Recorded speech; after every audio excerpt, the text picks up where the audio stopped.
الف اللہ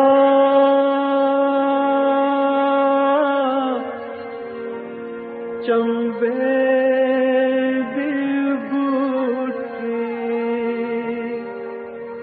میرے من وچ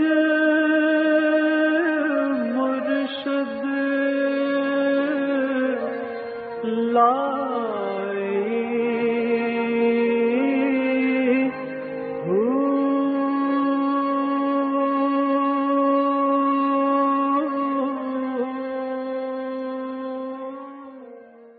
بسم اللہ الرحمن الرحیم۔ السلام علیکم، پریام المرشد اور میں ہوں منور عتیق۔ ناظرین محترم، آپ کے سوالات ہیں اور رہنمائی کے لیے ہمارے ساتھ موجود ہیں ہمارے بہت ہی محترم جناب حضرت امیر محمد اکرم عوان صاحب۔ آپ سلسلہ نقشبندیہ اویسیہ کے شیخ ہیں، مترجم قرآن ہیں، مفکر قرآن ہیں، شاعر ہیں، ادیب ہیں، بہت سے حوالے ہیں آپ کے تعارف کے۔ حضرت جی بہت شکریہ، آپ نے وقت دیا۔ سوالات آج بھی ہمارے پاس کافی زیادہ اور بڑے عام۔ پہلا سوال حضرت جی اس میں شامل کرتے ہیں، فضل حق ہیں، یہ کہتے ہیں کیا قاتل کے لیے توبہ کی گنجائش موجود ہے؟ الحمدللہ رب العالمین والصلاة والسلام علی حبیبہ محمد وآلہ وصحبہ اجمعین۔ اعوذ باللہ من الشیطان الرجیم، بسم اللہ الرحمن الرحیم۔ حدیث شریف میں ایک واقعہ ملتا ہے کہ بنی اسرائیل کا ایک شخص تھا اور وہ مار دھاڑ کرنے والا اور لڑائی بڑائی والا، تو رفتہ رفتہ اس نے 99 آدمی قتل کیے جو اس کے ہاتھوں قتل ہوئے۔ اس کے بعد اسے خیال آیا کہ میں کیا کر رہا ہوں، میں نے اپنی آخرت تباہ کر دی، مجھے توبہ کر کے رجوع اللہ کرنا چاہیے۔ یہ بنی اسرائیل کی بات صحیح۔ وہ کسی عالم کی خدمت میں پہنچا، اسے ساری بات بتائی تو مولوی صاحب بڑا کچھ ہے، جیسا علماء ظواہر کی عادت ہوتی ہے کہ اب اتنے قتل کر کے تم بدماش آدمی پھرتے ہو، توبہ تلاش کرتے ہو۔ وہ بھی اس طرح کا بندہ تھا، اس نے مولانا کو بھی قتل، اس نے کہا چلو گناہ تو ہے پر سینچری تو پوری ہو گئی، 100 ہو گئے۔ صحیح۔ وہ خلش اس کے دل میں رہی تو وہ کسی بزرگ اہل اللہ کے پاس، صوفی کے پاس جا پہنچا۔ انہوں نے فرمایا تیرے گناہ اللہ کی رحمت کو عاجز نہیں کر سکتے، اللہ توبہ کا دروازہ کسی کے لیے بند نہیں ہے، لیکن توبہ کی شرط یہ ہے کہ پھر وہ گناہ نہ کرو اور آئندہ زندگی اللہ کے حکم کے مطابق گزارو۔ توبہ ایک عمل کا نام ہے، خالی کہنے کا نہیں۔ خیر اس نے توبہ کی، انہوں نے اسے کوئی اللہ کا ذکر، دین کے عمل بہت سکھایا اور فرمایا ایک بات اور ہے، معاشرہ جو ہوتا ہے یہ برباد کر دیتا ہے بندے کو، تم واپس جاؤ گے اس معاشرے میں، وہاں تمہاری دشمنیاں، تم نے لوگ مارے ہیں وہ تمہارے پیچھے آئیں گے، تم مقابلہ کرو گے، تم مرو گے یا پھر اور قتل کرو گے، تو تم وہاں نہ جاؤ، فلاں بستی میں چلے جاؤ، وہاں لوگ سارے اللہ اللہ کرنے والے اور نیک لوگ ہیں، تم نیکوں کے پاس چلے جاؤ۔ سبحان اللہ۔ وہ چل دیا، اس نے کہا ٹھیک ہے میں واپس نہیں جاتا، میں وہاں جاؤں۔ جب راستے میں تھا تو زندگی ختم ہو گئی، موت آ گئی، جہنم کے فرشتے آ گئے روح قبض کرنے اور جنت کے فرشتے بھی آ گئے روح قبض۔ وہ کہتے تھے یہ ہماری پکی آسامی، انہوں نے کہا اس نے تو توبہ کر لی، یہ تو ہمارا ہے۔ اللہ اکبر۔ اب جہنم کے فرشتے بھی کھڑے ہیں، ان کے پاس وہ آگ کے لباس اور گرز اور سزائیں لیے ہوئے، زنجیریں لیے ہوئے، آگ لیے ہوئے، جنت کے اپنے خوشبوئیں پھول اور تحفے لیے ہوئے اور خوشبودار لباس لیے ہوئے، ریشمی لباس، وہ کھڑے ہیں، وہی تو ہمارا ہے۔ ابھی بارگاہ الہی میں عرض کرتے ہیں فیصلہ تو اللہ نے کرنا ہے، اب ہمارا تو جھگڑا نہیں ہے، ہمارے پاس اس کی ہسٹری ہے، آپ کے پاس اس کا حال ہے۔ عرض کی بارے الہ کیا کریں، اللہ بڑا بے نیاز ہے، فرما زمین ناپ لو، اگر بدکاروں کے قریب ہے ابھی تو جہنم والے لے جاؤ، نیکوں کے قریب ہے تو جنت والے لے جاؤ۔ تو حضور فرماتے ہیں جب فرشتے زمین ناپنے لگے تو حقیقتاً وہ نیکوں سے دور تھا، اللہ نے زمین کو حکم دیا ادھر سے سمٹ جا۔ اللہ اکبر، سبحان اللہ، سبحان اللہ۔ اس نے توبہ کی ہے، اسے محروم نہیں رکھتا میں، تو ادھر سے سمٹ جا ادھر سے میرے لمبی پیاروں کے قریب ہو جا۔ سبحان اللہ، سبحان اللہ۔ تو میاں وہاں تو یہ تو بنی اسرائیل کا تھا، آپ امت محمد رسول اللہ سے ہیں۔ اللہ اکبر۔ توبہ ہر ایک کے لیے ہے، توبہ کی شرط یہ ہے کہ اپنی اصلاح کر لے اور آئندہ زندگی اللہ کی اور اللہ کے حبیب صلی اللہ علیہ وسلم کی اطاعت میں گزارے۔ بالکل صحیح، بالکل ٹھیک ہے۔ اگلا سوال حضرت جی شامل کرتے ہیں، ڈاکٹر عمران ہے، یہ کہتے ہیں کہ اگر لڑکا اور لڑکی ایک دوسرے کو میاں بیوی مانتے ہوں اور ان کی شادی بھی ہوئی ہو، ان کے دوستوں کو بھی اس بات کا علم ہو، مگر گھر والے اس رشتے کو تسلیم نہ کرتے ہوں، تو اس کی شرعی کیا حیثیت؟ شادی کیسی ہوئی ہے جب گھر والوں کو پتہ ہی نہیں؟ گھر والوں کے بغیر ہوئی ہے شادی؟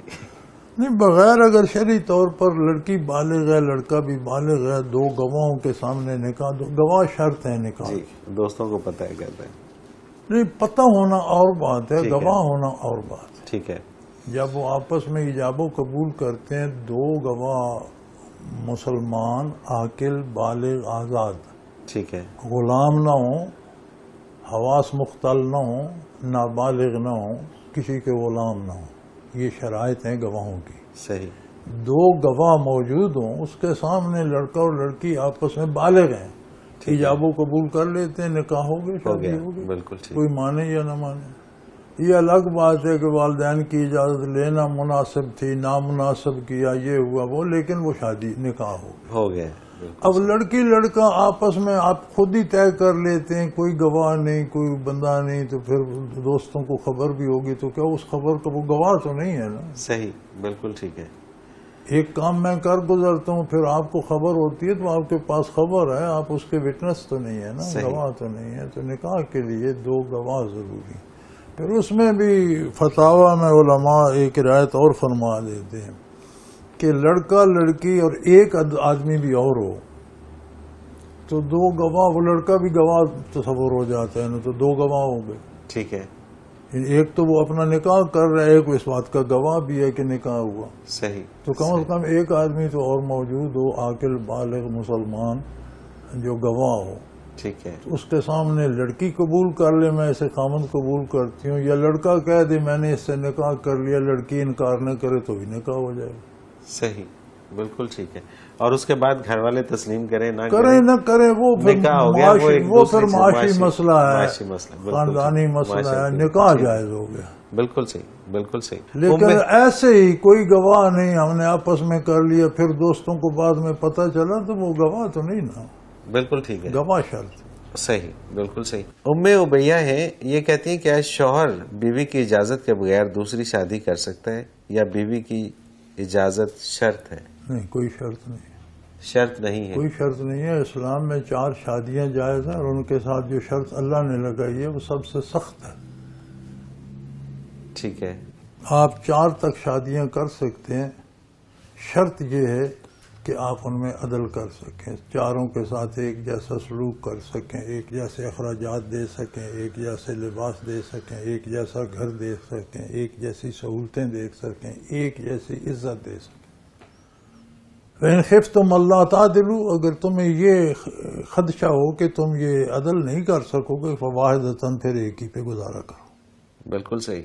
اب اس سے کڑی شرط کیا ہوگی؟ اور یہ ممکن نہیں ہے کہ انصاف انسان اس دور میں تو بہت ہی نہیں، مشکل کرنا ہے۔ پڑتا ہے، کرے، صحیح، کرے نا جی۔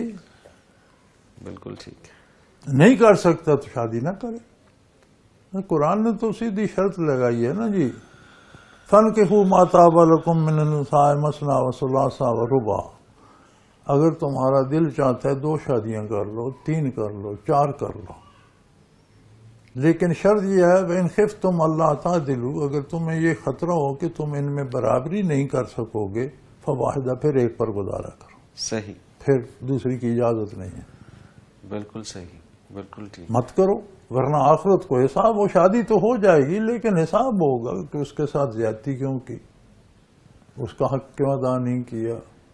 ہاں، حضور فرماتے ہیں ایک دلی کیفیت ہوتی ہے، وہ بندے کے اختیار میں نہیں۔ اب اس کی 2 یا 4 بیویاں ہیں، ایک سے زیادہ محبت ہے، ایک سے کم ہے، وہ اس کے بس، دلی کیفیت اس کے بس میں۔ ظاہری طور پر بات کرنا، احترام کرنا، اخراجات دینا، لباس، گھر، اکوموڈیشن، وہ سب ہوگی۔ صحیح۔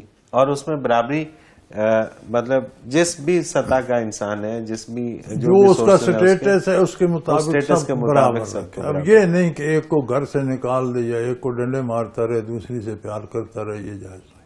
یہ جائز نہیں، بالکل ٹھیک. پھر اس کو ایک ہی شادی کرنی چاہیے، دو کرے گا تو شادی تو ہو جائے گی لیکن آخرت کون بھگتے گا؟ بالکل ٹھیک ہے، بالکل ٹھیک. اللہ نے فرمایا فواحدۃ، پھر اگر یہ نہیں کر سکتے یا یہ ڈر ہے نہیں کر سکوں گا تو ایک ہی کے ساتھ گزارا کرو. صحیح. اور بیوی کی شرط سے زیادہ شرط یہ سخت ہے. یہ بہت کڑی شرط. بالکل ٹھیک ہے، یہ بہت سخت شرط. صحیح. حضرت جی مجھے ایک بریک پہ جانا ہے اور واپس آ کے کچھ اور سوالات ہیں وہ شامل کرتے ہیں. ناظرین محترم، اگر آپ بھی اس پروگرام میں شامل ہونا چاہیں تو اسکرین پہ ہمارا نمبر موجود ہے، آپ ہمیں SMS کر سکتے ہیں. نمبر نوٹ فرما لیجئے 033349555021، اور آپ ہمیں میل کر سکتے ہیں almurshid.tv کی ویب سائٹ پہ جائیے، کوشچن کے آپشن پہ جائیے اور اپنا سوال لکھیے، ہمیں اپنا سوال بھیجیے. ہم آپ کا سوال اس پروگرام میں ضرور شامل کریں گے. ایک مختصر کمرشل بریک لیتے ہیں، اس بعد حاضر ہوتے ہیں. ہمارے ساتھ رہیے گا.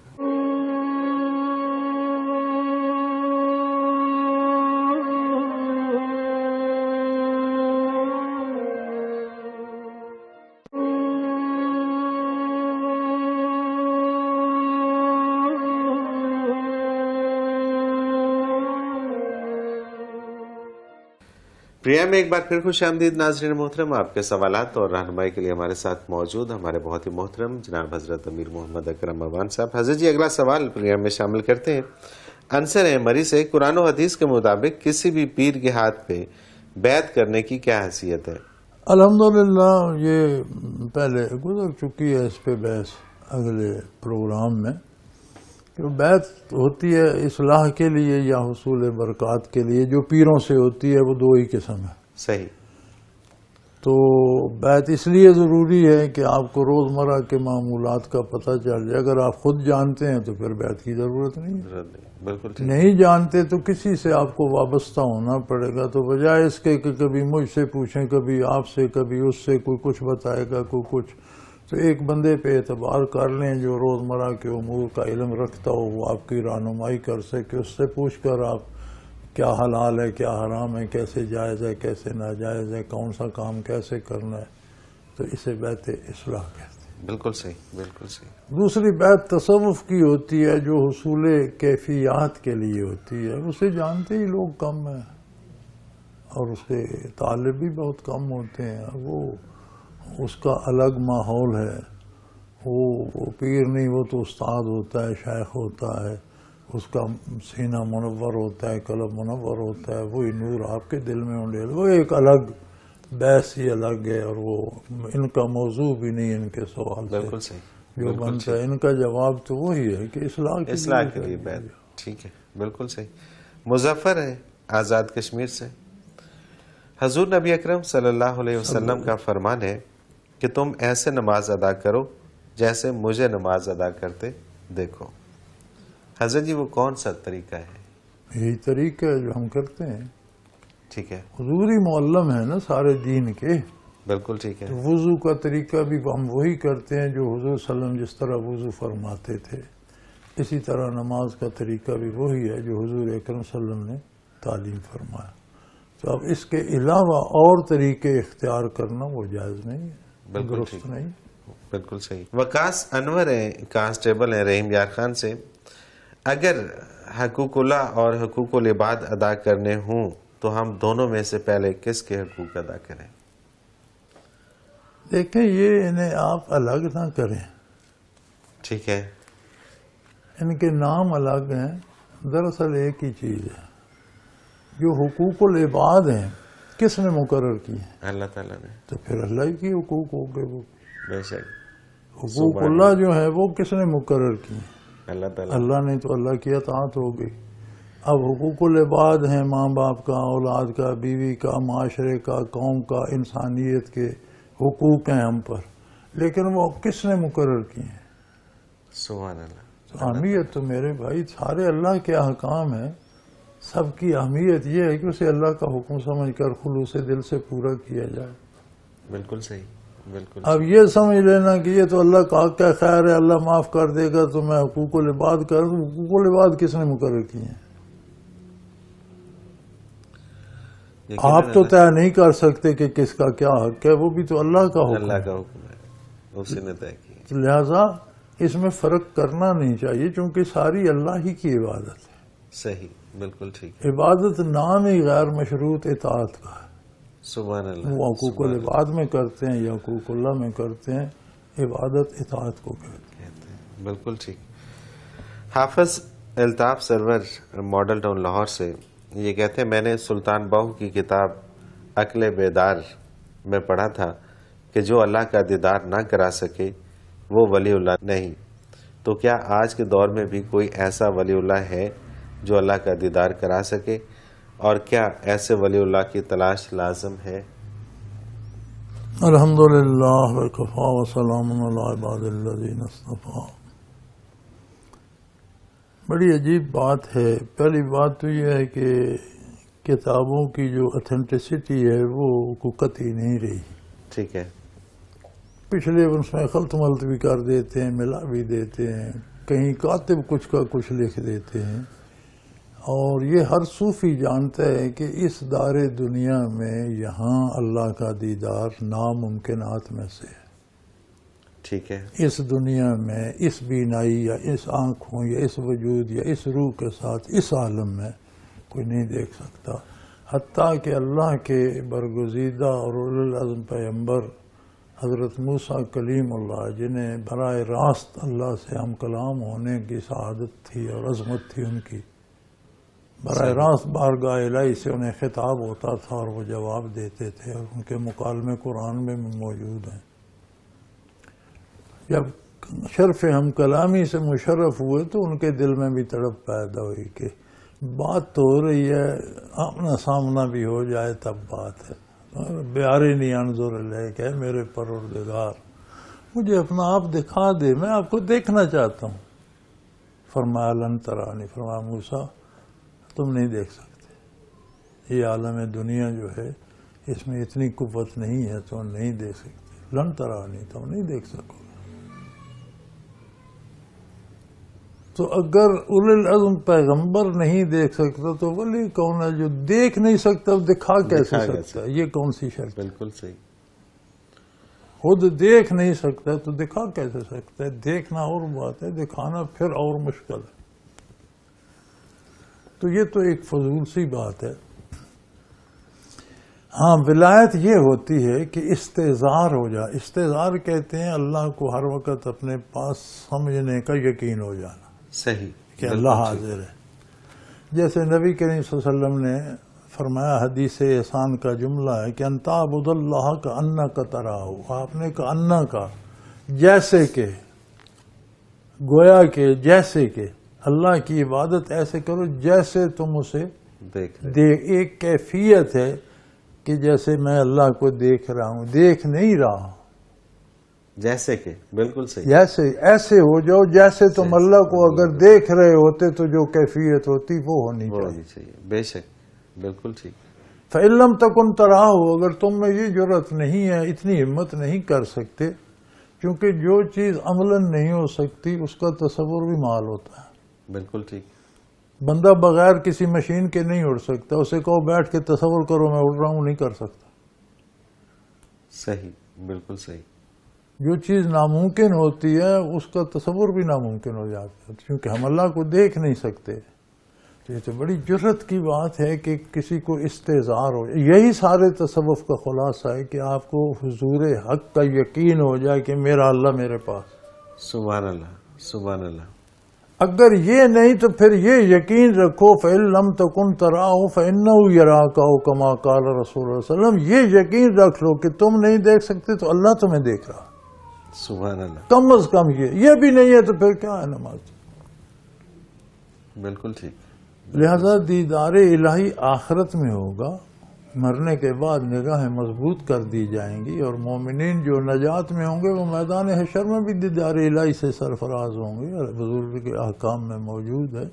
بلکہ عرض کی گئی صحابہ کی تو یا رسول اللہ کیسے دیں گے؟ فرمایا جس طرح آپ دنیا میں چاند کو دیکھتے ہو اسی طرح اللہ کا دیدار بھی ہوگا، انہی آنکھوں سے دیکھو گے.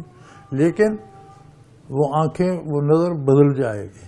صحیح. فکشفنا عنک غطاءک فبصرک الیوم حدید. جب بندہ مرتا ہے برزخ میں جاتا ہے تو اسے بتا دیا جاتا ہے تمہاری آنکھوں سے حجابات دنیا ہٹا دیے گئے، اب تمہاری نظر بصرک الیوم حدید، فولادی ہو گئی ہے، مضبوط ہو گئی ہے.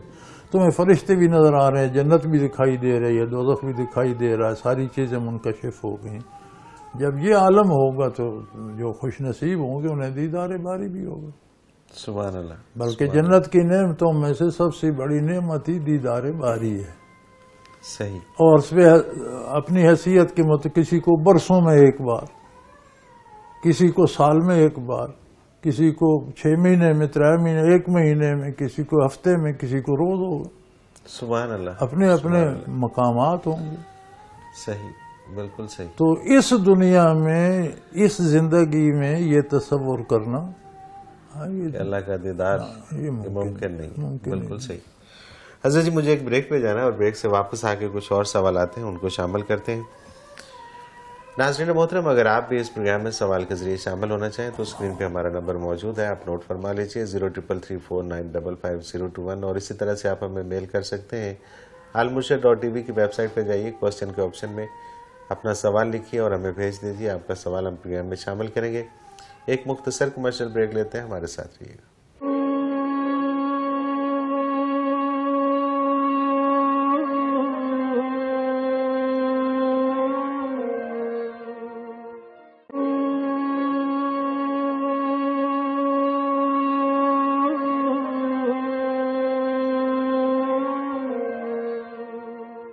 پروگرام میں ایک بار پھر خوش آمدید ناظرین محترم. آپ کے سوالات اور رہنمائی کے لیے ہمارے ساتھ موجود ہمارے بہت ہی محترم جناب حضرت امیر محمد اکرم امان صاحب.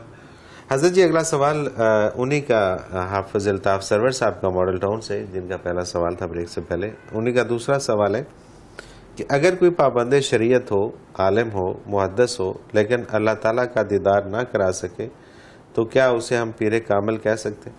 نہیں بھائی، اللہ تعالیٰ کا دیدار ہونا اس دنیا میں تو ممکن ہی نہیں.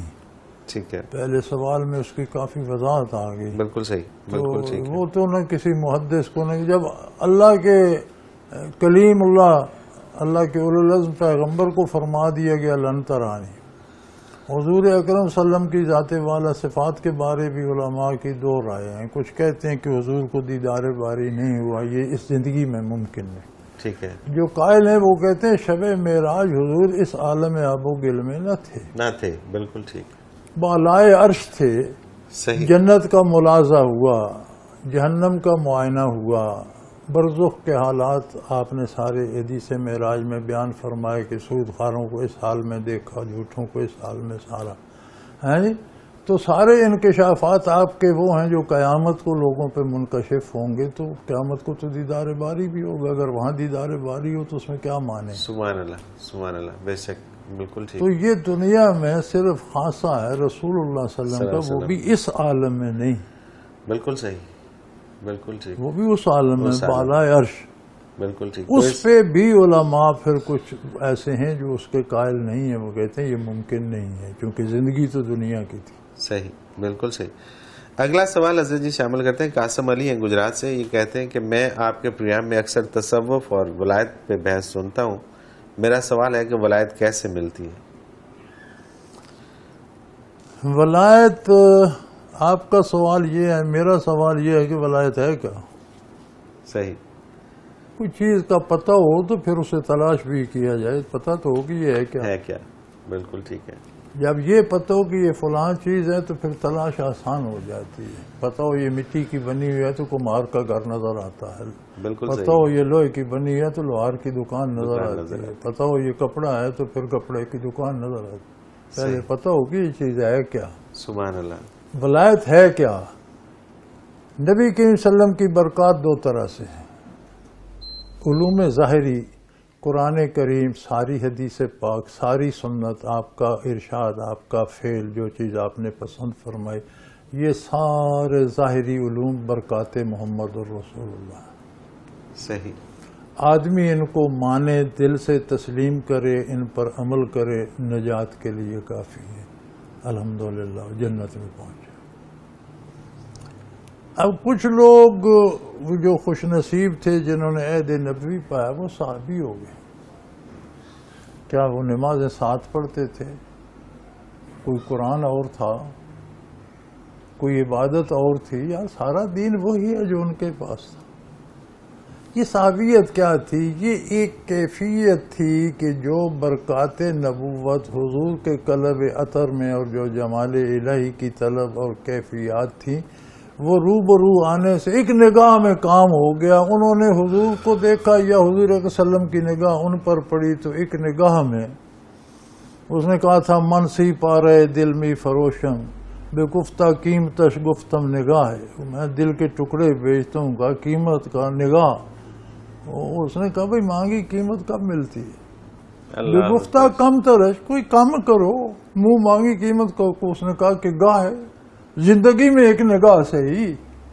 تو وہ ایک نگاہ انہیں شرف صحابیت سے وہ کیفیات ان کے سینے میں انڈیل دی گئی. وہ ولایت ہے. صحیح. ان سے تابعین کو پہنچی، تبع تابعین کو پہنچی، ان سے امت کے لوگ آج تک لے رہے ہیں. وہ کیفیات حاصل کی جائیں تو وہ ولایت ہے. اب آپ ایک آیت پڑھتے ہیں نحن اقرب الیہ من حبل الورید، معنی بھی سمجھ لیتے ہیں. اللہ کہتے ہیں میں شارک سے زیادہ اس کے قریب ہوں. اس کی کوئی کیفیت جب آپ محسوس کرتے ہیں، فیل کرتے ہیں، یہ ولایت ہے. سن لیتے ہیں، سمجھ لیتے ہیں، یہ ایمان ہے، اسلام ہے، نجات کے لیے کافی ہے. لیکن مزید قرب الہی اور چیز ہے. سبحان اللہ. نجات ایک درجہ ہے، قرب الہی کے مدارج کی حد ہی نہیں، کوئی کہاں تک جاتا. تو اس کیفیت کو میں اپنی نظر سے دیکھ سکتا ہوں، آپ اپنی استعداد سے، دوسرا ہر بندے کی استعداد اپنی ہے. ان کیفیات کو پانا، آپ قرآن پڑھیں، مفہوم تو سمجھ آتے ہیں، اندر محسوس بھی ہو، فیلنگ بھی آئے. صحیح، بالکل صحیح. یہ ولایت ہے. یہ ولایت ہے. یعنی اور آپ ان کو پایا کیسے جا سکتا ہے؟ وحدہ لا شریک، اللہ واحد لا شریک ہے. پہلا مراقبہ ہے تصوف کا. اللہ واحد لا شریک ہے، ہم سب جانتے ہیں. لیکن کبھی کسی سے سفارش کی منت کرتے ہیں، جائز ناجائز، کبھی کسی کو رشوت دیتے ہیں. یہ بھی تو بت ہی ہیں نا. بالکل ایسے ہی ہے. بتوں کا پجاری پتھر کے بتوں کو پاس جاتا ہے، ہم زندہ انسانوں کے قدم میں چلے جاتے ہیں. کبھی قرآن کو بھی وظیفہ ڈھونڈتے ہیں، کوئی دنیا کا کام ہو جائے. لیکن جب وہ کیفیت آ جائے تو دل میں ایک حال آ جاتی ہے اللہ واحد ہے اور اس کی جگہ دوسرے کو نہیں رکھ سکتا. سبحان اللہ. مر سکتا ہوں، پریشان ہو سکتا ہوں، نقصان اٹھا سکتا ہوں، لیکن اس کی جگہ کوئی دوسرا نہیں. میں اس کی بارگاہ چھوڑ کر دوسرے کے سامنے ہاتھ نہیں پھیلا سکتا. تو یہ کیفیات جو ہیں یہ ولایت. اب یہ جیسے پہلوں نے حاصل کی، یہ تو سینہ بسینہ ہوتی ہیں. صحابہ نے حضور سے، تابعین نے صحابہ سے، تبع تابعین نے تابعین سے، اولیاء امت نے درجہ بدرجہ. تو یہ تو ان لوگوں کے پاس جانا پڑتا ہے جن کے پاس کیفیات ہیں، محنت کرنا پڑتی ہے، دل روشن کرنے پڑتے ہیں، عمریں لگتی ہیں تو نصیب ہو جاتی ہیں. بالکل صحیح، بالکل ٹھیک ہے. اور ولایت حاصل کر کے مقصد اگر معرفت الہی ہے، قرب الہی ہے تو پھر تو ٹھیک ہے. اور اگر ولایت حاصل اس لیے کرنی ہے کہ دنیا داری پہ نہیں، وہ تو ولایت نہیں ہے. تو وہ ولایت تو شیطان کی ہے. ولایت یہ ولایت نہیں ہے، اس میں اور اس میں فرق ہے. بالکل صحیح بات ہے. تو شیطان کی، وہ شیطان کی ہے.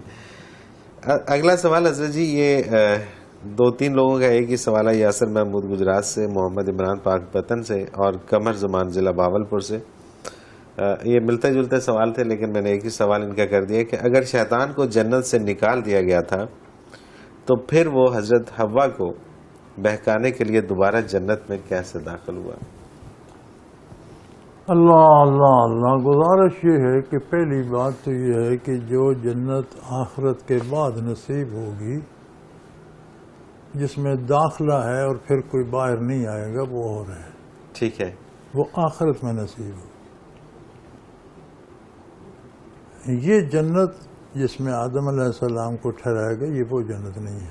صحیح، بالکل ٹھیک. جہاں آپ کا عارضی قیام تھا. اور یہ بھی یاد رہے کہ آدم علیہ السلام کی تخلیق زمین کے لیے ہوئی تھی، اس جنت کے لیے نہیں. ٹھیک ہے. انی جائل فی الارض خلیفہ. صحیح. زمین پر اپنا نائب بنانا چاہتا، انہیں زمین پر آنا تھا، ٹھیک ہے، زمین پہ انہیں ہر حال آنا تھا۔ اب یہ جنت جو آسمانوں میں یا برزخ میں کہیں ہے، رب جانے کہاں ہے، تو اس میں آدم علیہ السلام کو رکھا گیا، تو پہلے تو اس میں فرشتے بھی آتے جاتے تھے، شیطان بھی فرشتوں میں تھا۔ جب اسے نکال دیا گیا تو کمیونیکیشن کے ذرائع آج تو مادی دنیا میں اتنے ہیں کہ آپ ایک موبائل پہ ٹک کر، کوئی تار نہیں، کوئی رابطہ نہیں، بات آپ امریکہ اور روس اور جاپان میں کر رہے ہیں۔ بالکل ایسا ہی ہے، تو شیطان نے بھی کسی موبائل پر باہر سے بات کر لی ہوگی ڈیفینیٹلی، کیونکہ ذرائع تو یہ مادی ذرائع تو آج بنے ہیں نا، صحیح بات ہے، تو روحانی ذرائع تو ازل سے موجود ہیں۔ یہ ضروری نہیں کہ وہ جنت میں، اس جنت میں بھی جائے گھسا ہو، یہ ضروری نہیں ہے، بات کر سکتے ہیں۔ بات اس نے یہ کی کہ قاسم لہما، ان دونوں کے سامنے اللہ کی قسمیں کھائیں کہ جو میں کہہ رہا ہوں یہ ٹھیک ہے۔ ان کی زندگی کی ابتدا تھی، اللہ پر بھروسہ نہ کرتے تو کس پر کرتے؟ قرآن کریم فرماتا ہے وَلَمْ نَجِدْ لَهُ عَزْمًا، ہم نے آدم میں نافرمانی کا ارادہ نہیں، ان کا عزم نہیں تھا، صحیح، بھول ہو گئی۔ وہ بھی شیطان نے جب اللہ کی قسمیں کھائیں تو اللہ کے نام پر اعتبار کر گئے، ٹھیک، ہاں جی؟ بالکل صحیح، تو قرآن نے گواہی دی لم نجد لہو عزما، پھر قرآن نے کہا ہم نے ان کی خود دعا سکھائی، یہ پڑھو، پھر ان کی خطا معاف کر کے انہیں برگزیدہ بندہ بنا لیا۔ تو بھئی آج کے دور میں یہ سوال کے بعد کیسے کر لیا؟ اب تو مادی ذرائع انسانوں کے پاس اتنے ہیں کہ شیطان سے زیادہ یہ دور باتیں کر لیتے ہیں، شیطان اس زمانے میں کر لی ہوگی۔ بالکل صحیح ہے، بالکل صحیح ہے، بالکل ٹھیک ہے۔ محمد عمران ہے شیخ پورہ سے، یہ کہتے ہیں کہ مرنے کے بعد قبر میں منکر نکیر سوالات پوچھتے ہیں، تو کیا مرنے کے بعد بھی عقل قائم رہتی ہے کہ انسان سوال سمجھ بھی سکے اور جواب بھی دے سکے؟ قرآن کریم سورہ یاسین میں آتا ہے کہ ایک قوم کے پاس ہم نے ایک نبی بھیجا، دوسرا بھیجا، تین بھیجے، تین ہو گئے، وہ تو مان نہیں رہے تھے ان کی بات۔ تو ایک آدمی شہر کے دوسرے کنارے سے دوڑتا ہوا دوڑتا ہوا آیا اور اس نے کہا تم اللہ کے نبیوں کی بات نہیں مانتے، یہ تم سے کوئی معاوضہ، کوئی طلب، کوئی مطلب نہیں رکھتے، تم سے کوئی دنیاوی فائدہ نہیں چاہتے، میں تمہاری بھلائی کے لیے تمہیں حق بتا رہے ہیں۔ تو انہوں نے اسے شہید کر دیا قوم نے۔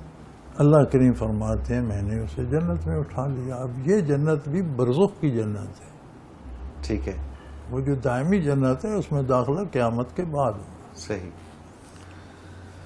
تو اس نے کہا جب اسے اللہ نے برزخ میں جنت میں بٹھایا تو اس نے کہا یا لیت قومی یعلمون، کاش میری قوم کو میرا یہ حال پتہ چلتا کہ میں کہاں پہنچ گیا ہوں تو وہ بھی توبہ کر لیتے۔ یہ قرآن کی آیت دلیل ہے اس بات پر کہ اسے مرنے سے پہلے سارا یاد تھا وہاں، اللہ اکبر، بے شک بے کہ شک، میں نے کیا کیا، قوم نے کیا کیا، کیسے نبی ہے، بھول جاتا تو کیوں کہتا؟ بالکل، تو یہ تو قرآن اس پہ دال ہے کہ برزخ میں سارا علم بھی سلامت رہتا ہے، ساری باتیں بھی یاد رہتی ہیں۔ زندگی اور موت میں صرف یہ فرق پڑتا ہے کہ اس دنیا میں مکلف بذات بدن ہے، روح اس کے اندر ہے کہ چھپی ہوئی ہے، ہمیں نہیں پتہ۔ جو کچھ ہم کہتے ہیں کرتے ہیں وہ بیتتا روح پر بھی ہے، لیکن بدن کے حوالے سے پہلے اس کا اثر بدن پہ آتا ہے، گرمی سردی صحت بیماری بدن پہ آتی ہے، اس کا دکھ سکھ روح کو بھی ہوتا ہے۔ جب موت کے بعد قبر میں جاتا ہے تو مکلف بذات روح ہو جاتی ہے، ٹھیک ہے، بدن اس کے تابع ہو جاتا ہے۔ باتیں جو ہوتی ہیں، جو ثواب عذاب آتا ہے، اب بدن جل گیا، خاک ہو کے کہیں نہ کہیں مادے کی کسی شکل میں موجود ہوگا، روح پر عذاب آ رہا ہے تو ہر ذرے تک وہ پہنچ رہتا ہے بدن کے۔ صحیح، اگر روح پر ثواب آ رہا ہے، اسے نعمتیں مل رہی ہیں، تو بدن کے ہر ذرے کو سیراب کر رہی ہے۔ بالکل ٹھیک، بالکل ٹھیک، تو مرنے کے بعد ساری زندگی، بلکہ جو باتیں ہم زندگی میں بھول چکے ہیں وہاں وہ بھی یاد آ جاتی ہے، بالکل صحیح ہے، سامنے آ جاتی ہے، روز روشن کی طرح۔ حضرت جی وہی ہوا کہ پروگرام کا وقت آپ نے سیدنا فاروق اعظم رضی اللہ عنہ نے یہ سوال نبی کریم صلی اللہ علیہ وسلم پر کیا تھا کہ یا رسول اللہ ہم مرنے کے بعد جب فرشتے جواب لینے قبر میں آئیں گے تو ہماری عقلیں سلامت ہوں گی. فرمایا بے شک. فرمایا ہم ان کے منہ میں پتھر ٹھونس دیں گے. کون ہوتے ہیں ہم سے پوچھنے والے؟ اللہ اکبر. کیا بات ہے، کیا بات ہے. یہ تو پھر ان کی استعداد یہ ہے. ہمارا رشتہ جو آپ سے ہے اس پر کوئی سوال کیوں کرے؟ کیونکہ یہ کون ہوتے ہیں؟ کیا بات. تو وہ تو ہر چیز سلامت رہتی ہے، بلکہ اور جلا مل جاتی ہے. جو باتیں یہاں بھول چکے ہیں وہ بھی یاد آ جاتی ہیں. وہ بھی یاد آ جاتی ہے. بالکل ٹھیک ہے حضرت جی. اس کے ساتھ ہی پروگرام کا وقت اپنے اختتام کو پہنچا. آپ کا بہت شکریہ کہ آپ نے ہمیں وقت دیا. ناظرین محترم، اگر آپ بھی اس پروگرام میں اپنے سوال کے ذریعے شامل ہونا چاہیں تو اسکرین پہ ہمارا نمبر موجود ہے، آپ نوٹ فرما لیجئے 033349550221. اور اسی طرح سے آپ ہمیں میل کر سکتے ہیں. almurshid.tv کی ویب سائٹ پہ جائیے، کوشچن کے آپشن پہ اپنا سوال لکھیے اور ہمیں بھیج دیجیے. almurshid.tv میں حضرت جی کے قرآن پاک کے ترجمے انگلش میں اردو میں آپ کو دونوں میں مل جائیں گے، اور اس کے ساتھ ہی بیانیہ تفاسیر مل جائیں گی. ہمارے گزشتہ جتنے بھی پروگرامس ہیں المرشد، یہ آپ کو اسی ویب سائٹ کے اندر مل جائیں گے. اور بہت کچھ آپ سرچ کر سکتے ہیں. سرچنگ بڑے اچھے طریقے سے کسی بھی موضوع کو آپ دیکھنا چاہیں تو آپ اس میں سرچ کر سکتے ہیں. اس کے ساتھ ہی آج کے پروگرام کا وقت اپنے اختتام کو پہنچا. منور عتیق کو اجازت دیجیے. اللہ حافظ. لا